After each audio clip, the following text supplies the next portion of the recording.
Sa pagkakaalam ko, due na ako para mag-change oil. Sasipin natin.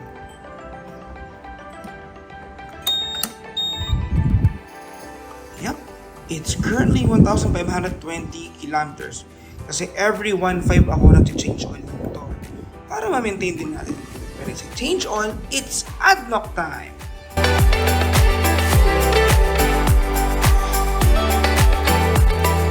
At pag sinabi kong ADNOC time, ang gagamitin natin ngayon is the Voyager SPX4N.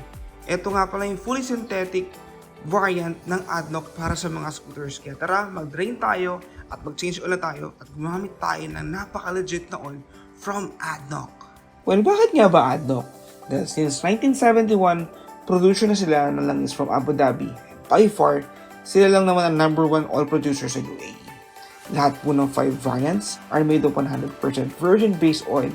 Hindi po sila recycled bagkus newly refined po lahat ng oil na ADNOC. API approved with donut seal, which namimit po nila yung performance requirements set by US and international vehicles for engine manufacturers around the world for the lubricant industry. Jazzle registered din ng ADNOC, which namimit nila yung standards of many OEM marketers with its global performance requirement. ADNOC oils are high-end engine oils having a light yellowish or honey color. ADNOC engine oils do not have a unique smell. Highly tested na po sila for endurance rides, tama ang viscosity, at hindi nagbabago ang kulay ng langis kahit umabot pa yan ng 7,000 kilometers.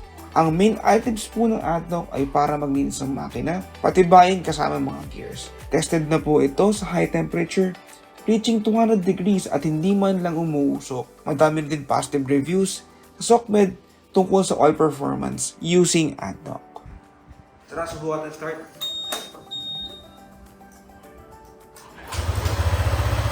One click, smooth. Maganda ang tulog ng makina. Napakatahimik, napakaganda. Epekto ng paggamit ng ating sa ating motor. So, after change oil, check natin ngayon kung ilan ba yung natirang langis sa motor natin after 1,500. Kasi ang normal na sukat na pagpalit ng ATV is 800 ml. But ako, ang kinakarga ko sa kanya is 900. Check natin kung ilan ba yung natira. Kasi meron pang nag-speed lang konti sa 4 na, pero konti lang naman yun. Tara, i-check natin. Ang nalagyan natin is a ADNOC. Nalagyanan, yun naman yan. Para masukat natin yung mismong sukat or yung oil na natira sa ating motor.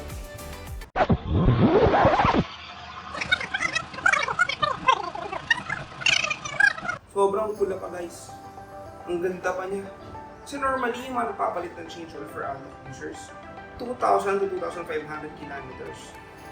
Ang recommended talaga is 2,000. Pero ako, maselan nga ako, every 1.5 nagpapalit na ako ng langis. Sobrang pula pa niya. Ang ganda niya pa. Sustansya pa ito. Makayo pang mineral. Check natin kung natira dito.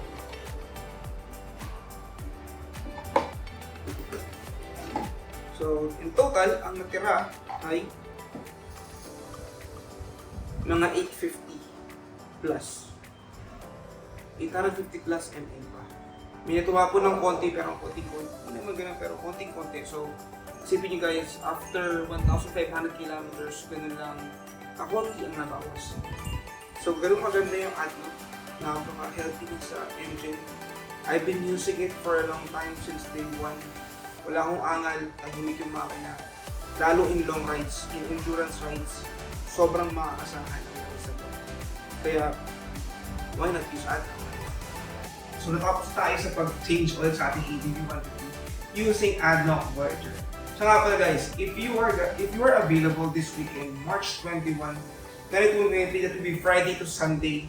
Si ADNOC Voyager po ay may booth sa Inside Racing.